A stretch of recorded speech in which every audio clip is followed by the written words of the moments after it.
بسم اللہ الرحمن الرحیم۔ السلام علیکم۔ آزمائش کی گھڑی ہے۔ لاک ڈاؤن کے باعث لوگ گھروں میں محصور ہیں۔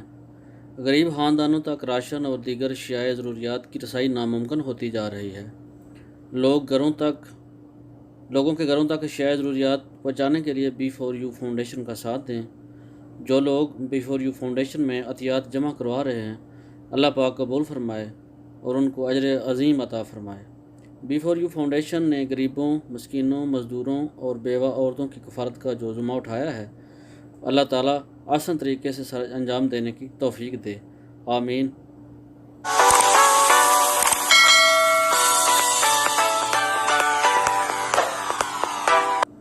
انسان کے منہ یا ناک سے جیسے ہی کوئی وائرس یا بیکٹیریا داخل ہوتا ہے تو اسی وقت قدرت اپنا کام شروع کر دیتی ہے کہ کیسے اس وائرس کو آپ کے جسم سے باہر نکال پھینکا جائے۔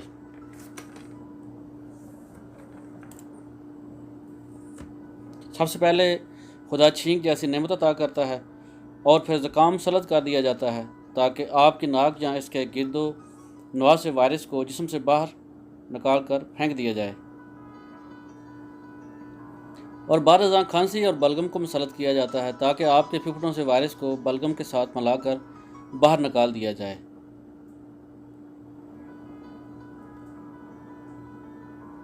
اور پھر بلغم پھپھڑوں کی حفاظت کرتا ہے، انہیں خشک نہیں ہونے دیتا، دھویں، گرد و غبار اور وائرس کو اپنے اندر پھنسا لیتا ہے اور وائرس سے لڑنے کے لیے مدافعتی نظام کی مدد کرتا ہے اور مدافعتی نظام تیز ہو جاتا ہے۔ اگر بیکٹیریا یا انفیکشن بہت کم مقدار میں ہو یا زیادہ طاقتور نہ ہو، چھینک اور زکام کے ذریعے وہ جسم سے باہر نکل جاتا ہے، لیکن پھر بھی کام نہ بنے تو پھر قدرت اپنا کام دکھاتی ہے۔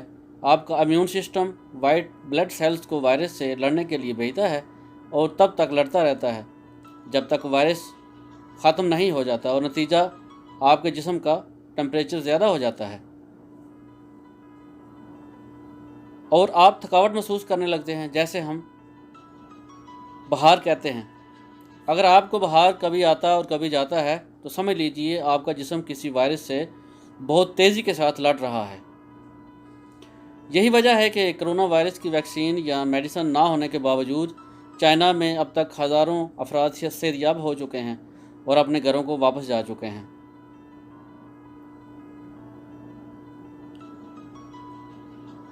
وائرس زدہ ہونے کی صورت میں آپ کے جسم کو مکمل آرام اور صحت بخش خوراک کی ضرورت ہوتی ہے جو آپ کے امیون سسٹم کو طاقتور رکھے۔ باقی خدا نے جسم میں ایک مکمل نظام بنا رکھا ہے وائرس سے لڑنے کے لیے۔ گھبرانے کی کوئی ضرورت نہیں ہے، گھبرانے سے ٹینشن اور بڑھے گی۔ وائرس چاہے ناک میں ہو یا گلے میں یا سانس کی نالی، حتیٰ کہ پھپھڑوں تک بھی پہنچ جائے، گرم پانی کا بھاپ لینے سے مر جاتا ہے۔